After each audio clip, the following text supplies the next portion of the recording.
share, recipe share. Share a little recipe with Recipe Share. Recipe Share, Recipe Share. Share a little recipe with Recipe Share. Thank you for joining us for this episode of Recipe Share, a program on AADL TV where we take a few minutes to talk about recipes in a featured category. Today's category is vibrant vegetable soup. I'm Katie, and as usual, I'm joined by Beth and Elizabeth to tell us about their recipes. So, Elizabeth, tell us what you made. I will. This was a new to me recipe. I guess I would consider it a little more of a stew, but I think that's fine. And this was 1 pot braised Swiss chard with gnocchi, peas, and leeks. And this was good. So you get a big Dutch oven and you melt 4 tablespoons of butter, and then you add 3 leeks. You've sliced the white and light green parts, and then the stems of the Swiss chard. And I always really like recipes that use the stems because they're colorful. And I don't like to waste them. And I think they can be cooked down and be quite delicious. So this was already a thumbs up from me that I was using the stems. You kind of just cook until those things are tender. And then you stir in 3 minced garlic cloves, a couple teaspoons of chopped fresh thyme leaves, and then some salt and pepper. Just saute that up until it's fragrant. It calls for 3/4 of a cup of dry white wine. I always like to say you can or cannot do that. Doesn't matter. I thought it was good. I like white wine in recipes. I think it adds a nice, like, kind of like tang almost. So I did use it. And then you kind of let it reduce for a couple minutes, and you're kind of scraping up the brown bits at the bottom. Then you add in 3 cups of stock and you bring it all to a simmer. Then you stir in a pound of gnocchi and the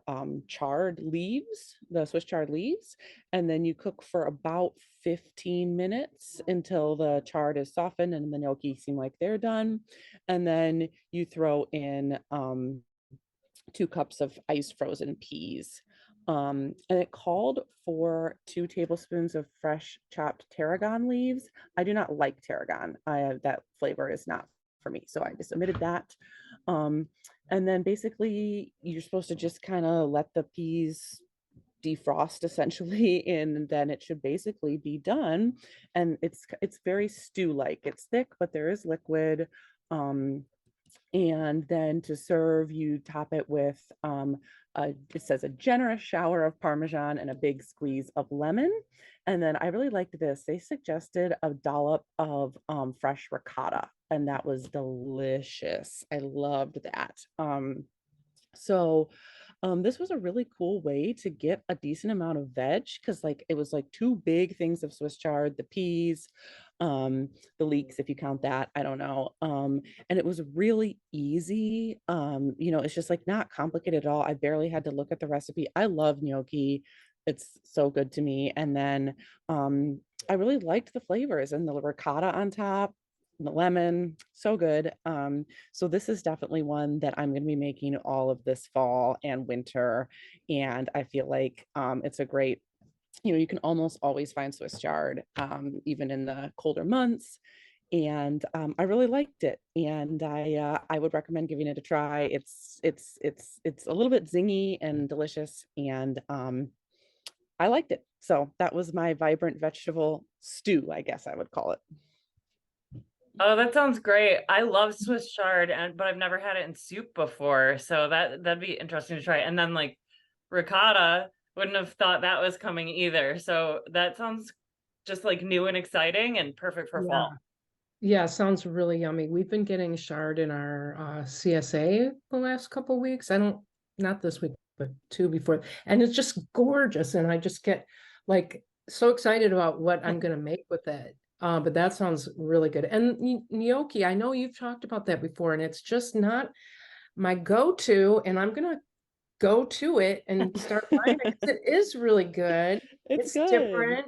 It's it's just a different way to have pasta. It's potato though, right? It's potato, Yeah, yeah. yeah. So, I think Katie, you could have it, right? Yeah, some of it is gluten-free. It depends Yeah, on you just gnocchi, have but to. you can find it. Yeah. Yeah, yeah. Yeah. So anyway, yeah, it was good. I Nice. love Swiss chard. So I love those like bright rainbow stems. It makes me happy. Mhm. So, Yeah, I've gotten, now that I've had it the last couple weeks, realizing how critical it is that you cook the stems ahead of time.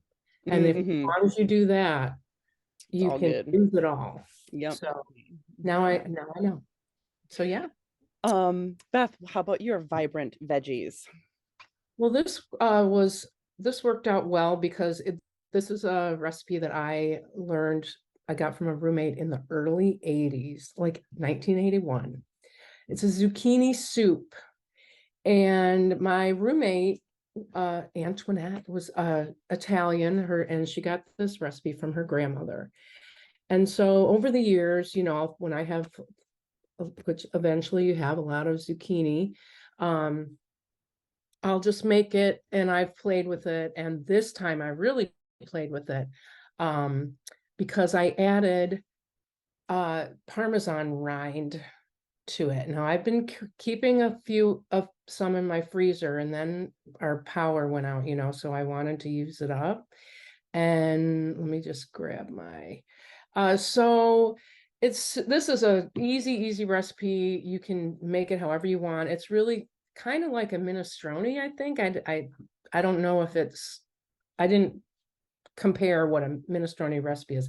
But anyway, I used 3 to 4 zucchini diced, and usually the small tender ones are better, not big ones. 4 cloves of garlic sliced thin, a small onion, a can of garbanzo beans, a can of diced tomatoes, or you could use fresh. I used a sprig of fresh oregano, or you could use crushed, and fresh basil leaves. Also, you could use crushed. I added 4 cups of chicken broth because that's what I had.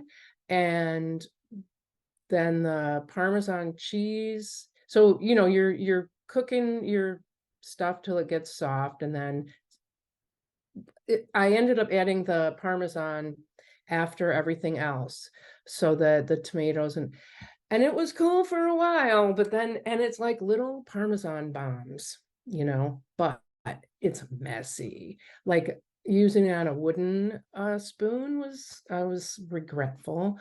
So I was it, and it happens. This is what's going to happen. I'll forget next year, and I'll make it again. And I'll be like, yeah, these are good. And then like, ew, why did I do this? So I have a picture. It's pretty simple looking, and just a nice way to use up your zouk. And plus throwing in the garbanzo beans it gave it that protein.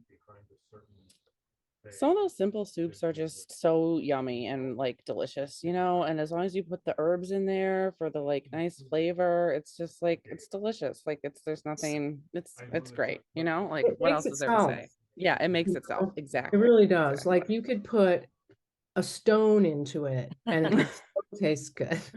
I do have to say, I once threw a wooden spoon in the garbage after like using it to serve like melty Parmesan. And I was like, you know what? This spoon's just, it's reached the end of its life because Yeah. it's not coming off. Oh, Yeah. But it is kind of fun if I don't know, if you maybe have an old pan to use it with.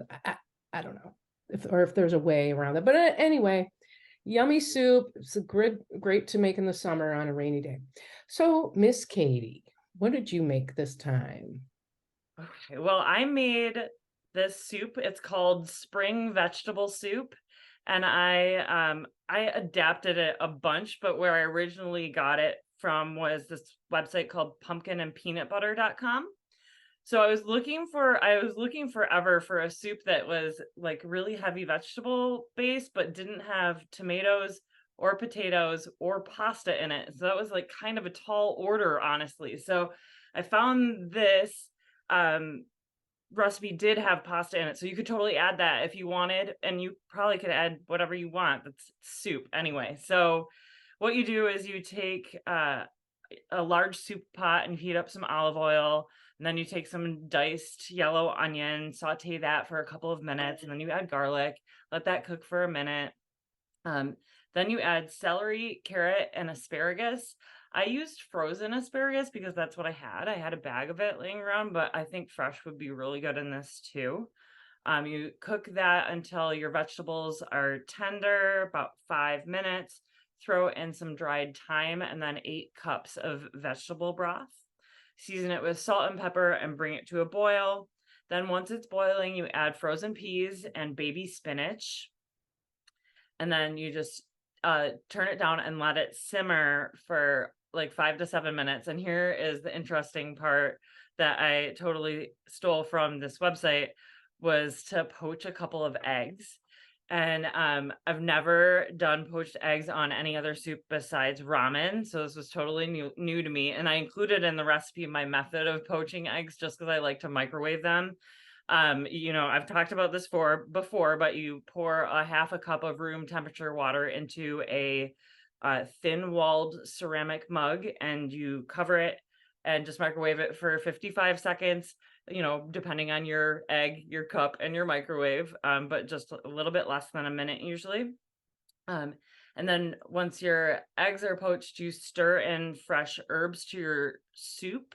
I use parsley, cilantro, green onion, and basil. So like very herbaceous. And then you ladle your soup into bowls and top it with your poached egg, which was so interesting and lovely. And I just enjoyed it so much. So I'll definitely do this again. It was really fun. Yeah, that sounds fabulous. I was waiting for the herbs to come in because I was thinking, okay, it sounds good, but like bland for a while. And then the fresh herbs is great. I love just throwing all those herbs in there, it's just like, yeah, they'll all taste good. Doesn't matter, Sure. Yeah, no, it definitely, that is the kicker for sure. Loved just throwing like every herb I could find in the garden right into the soup. It's awesome. Yeah, that's amazing. Love it. That's cool. I mean, warm. It's a Yum. nice spring vegetable soup. I just thought it was really simple, and then fancy too, though, if you add an egg on top, right? Do you think that there's any vegetable that wouldn't go well in that? Jeez. Tough question. I think maybe like corn would be weird, Okay, right. Yeah, something corn's like sometimes that. weird. But I think like almost all green veggies would work. And you could also add potatoes if you You could wanted add a to root be vegetable. pretty, right? Like, Yeah. yeah, you could definitely add You could add almost anything. anything to this, I Mhm. think. Yeah. Cool. Yeah, very cool.